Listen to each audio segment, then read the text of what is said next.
Alright guys, diecastmania here with another video, and today we're going to be doing a model review of the 1/50th scale Terex NHL TR100 rigid frame haul truck.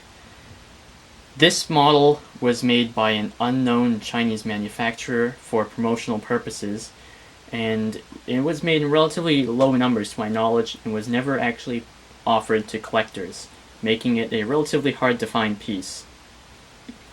Now, it's a 100-ton capacity haul truck manufactured by Terex NHL, which is a joint venture between Terex and the Inner Mongolia Joint Stock Limited Corporation.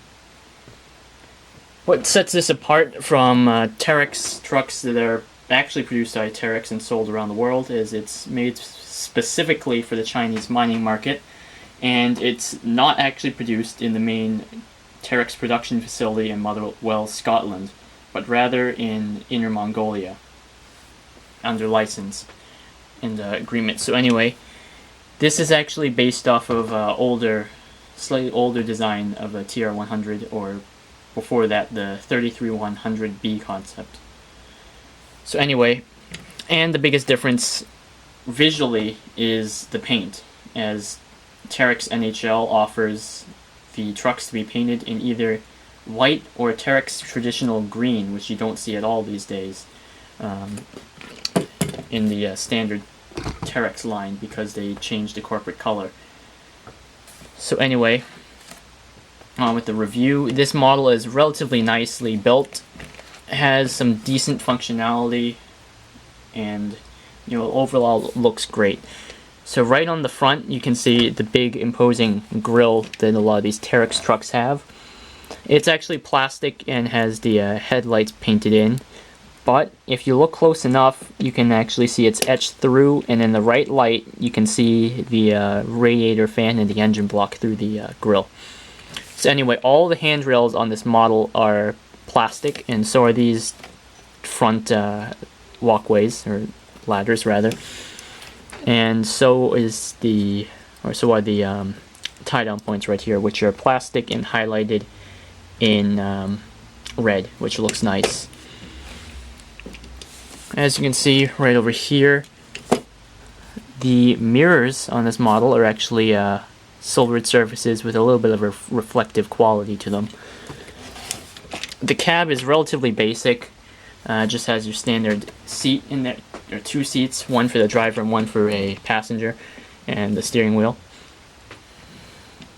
And you can see the Terex name right there. Behind here we can see some of the detail, like on the upper structure, like the tank for engine fluid or coolant, and some of the toolboxes and stuff back there, or compartments rather.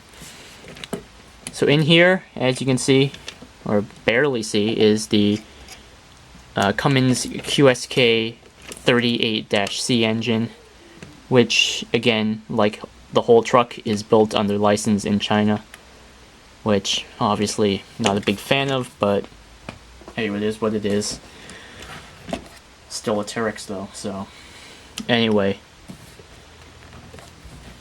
here we are. Gonna lift the bed up, and you can see there's rubber mud flaps here and here, as well as two-stage metal hydraulic cylinders here. Although mine, on one of them, it doesn't actually extend the full 2 stages. It's stuck at around 1.5. But anyway, here we have plastic tanks for fuel and hydraulics. It's a nice dump angle. So moving the mud flaps away and gently closing or lowering the bed, we come back to here and we see the Terex logo right here, the NHL logo and TR100 printed on.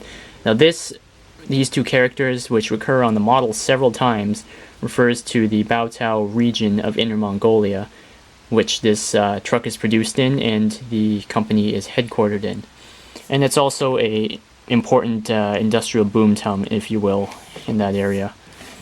So anyway, on to the back, we have the plastic rock knockers. They're kind of flimsy. I don't like the black thin plastic they decided to use. Metal would have been much better, but for what it is, it works okay.